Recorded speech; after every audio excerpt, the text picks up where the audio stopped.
ಸಕ್ಕರೆ ಕಾಯಿಲೆ, ಶುಗರ್, ಸಂಪೂರ್ಣ ನಿಯಂತ್ರಣ, 7 ದಿನದ ಡಯಟ್ ಮತ್ತು ಜೀವನ ಶೈಲಿ. ನಮಸ್ಕಾರ ಸ್ನೇಹಿತರೆ. ಇವತ್ತು ಪ್ರತಿ ಮನೆಯಲ್ಲೂ ಕೇಳಿಬರುವ ಸಾಮಾನ್ಯ ಮಾತು ನನಗೆ ಶುಗರ್ ಇದೆ. ಹಲವರು ಅಂದುಕೊಳ್ಳುತ್ತಾರೆ ಒಮ್ಮೆ ಸಕ್ಕರೆ ಕಾಯಿಲೆ ಬಂದರೆ ಜೀವನ ಪೂರ್ತಿ ಮಾತ್ರೆ ನುಂಗಬೇಕು, ಇಷ್ಟವಾದದ್ದನ್ನು ತಿನ್ನುವಂತಿಲ್ಲ ಅಂತ. ಆದರೆ ಸತ್ಯ ಅದಲ್ಲ. ಶುಗರ್ ಎನ್ನುವುದು ಕಾಯಿಲೆಯಲ್ಲ, ಅದು ಒಂದು ಜೀವನ ಶೈಲಿಯ ಏರುಪೇರು. ಸರಿಯಾದ ಆಹಾರ ಮತ್ತು ಶಿಸ್ತು ಇದ್ದರೆ ನೀವು ಶುಗರ್ ಅನ್ನು ಕೇವಲ ನಿಯಂತ್ರಣ ಮಾಡುವುದಲ್ಲ, ಅದನ್ನು ರಿವರ್ಸ್ ಕೂಡ ಮಾಡಬಹುದು. ಇವತ್ತಿನ ವಿಡಿಯೋದಲ್ಲಿ ನಿಮ್ಮ ಸಕ್ಕರೆ ಮಟ್ಟವನ್ನು ನೈಸರ್ಗಿಕವಾಗಿ ಇಳಿಸಲು ಪಾಲಿಸಬೇಕಾದ ಸಂಪೂರ್ಣ ಡಯಟ್ ಪ್ಲಾನ್ ಮತ್ತು 5 ಮ್ಯಾಜಿಕ್ ಸೂತ್ರಗಳನ್ನು ಹೇಳ್ತೀನಿ. ಮಿಸ್ ಮಾಡದೆ ಕೊನೆಯವರೆಗೂ ನೋಡಿ. 1. ಬಿಳಿ ಪದಾರ್ಥಗಳಿಂದ ದೂರವಿರಿ. The white enemies. ಶುಗರ್ ನಿಯಂತ್ರಣಕ್ಕೆ ಮೊದಲ ಶತ್ರು ಬಿಳಿ ಬಣ್ಣದ ಆಹಾರ. ಬಿಳಿ ಅಕ್ಕಿ, ವೈಟ್ ರೈಸ್, ಇದರಲ್ಲಿ ಕಾರ್ಬೋಹೈಡ್ರೇಟ್ ಹೆಚ್ಚು, ಫೈಬರ್ ಕಡಿಮೆ. ತಿಂದ ತಕ್ಷಣ ರಕ್ತದಲ್ಲಿ ಸಕ್ಕರೆ ಏರುತ್ತದೆ. ಮೈದಾ ಮತ್ತು ಸಕ್ಕರೆ, ಇವು ವಿಷಕ್ಕೆ ಸಮಾನ. ಬದಲಿಗೆ ಏನು ತಿನ್ನಬೇಕು? ಕೆಂಪು ಅಕ್ಕಿ, ಬ್ರೌನ್ ರೈಸ್, ರಾಗಿ, ನವಣೆ, ಮಿಲೆಟ್ಸ್ ಅಥವಾ ಜೋಳ ಬಳಸಿ. ಇದರಲ್ಲಿ ನಾರಿನಂಶ ಹೆಚ್ಚಿರುವುದರಿಂದ ಸಕ್ಕರೆ ನಿಧಾನವಾಗಿ ರಕ್ತಕ್ಕೆ ಸೇರುತ್ತದೆ. 2. ಪ್ಲೇಟ್ ಮೆಥಡ್ ರೂಢಿಸಿಕೊಳ್ಳಿ. The plate method. ನೀವು ಎಷ್ಟು ತಿನ್ನುತ್ತೀರಿ ಅನ್ನೋದಕ್ಕಿಂತ ಏನು ತಿನ್ನುತ್ತೀರಿ ಅನ್ನೋದು ಮುಖ್ಯ.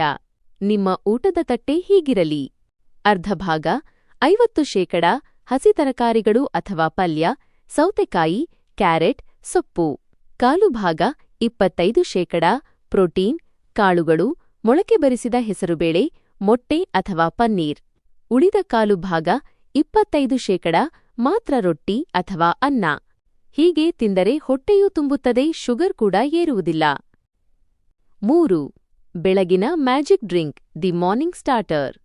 ಬೆಳಿಗ್ಗೆ ಎದ್ದ ತಕ್ಷಣ ಟೀ ಕಾಫಿ ಕುಡಿಯುವ ಅಭ್ಯಾಸ ಬಿಡಿ. 1 ಲೋಟ ಉಗುರು ಬೆಚ್ಚಗಿನ ನೀರಿಗೆ 1 ಚಮಚ ಮೆಂತ್ಯ ಪುಡಿ ಅಥವಾ ರಾತ್ರಿ ನೆನೆಸಿದ ಮೆಂತ್ಯ ನೀರನ್ನು ಕುಡಿಯಿರಿ. ಮೆಂತ್ಯವು ಇನ್ಸುಲಿನ್ ಕಾರ್ಯಕ್ಷಮತೆಯನ್ನು ಹೆಚ್ಚಿಸುವ ಶಕ್ತಿ ಹೊಂದಿದೆ.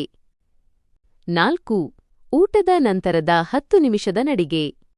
ಬಹಳ ಜನ ಮಾಡುವ ತಪ್ಪು ಊಟ ಮಾಡಿದ ತಕ್ಷಣ ಮಲಗುವುದು ಅಥವಾ ಕುಳಿತುಕೊಳ್ಳುವುದು.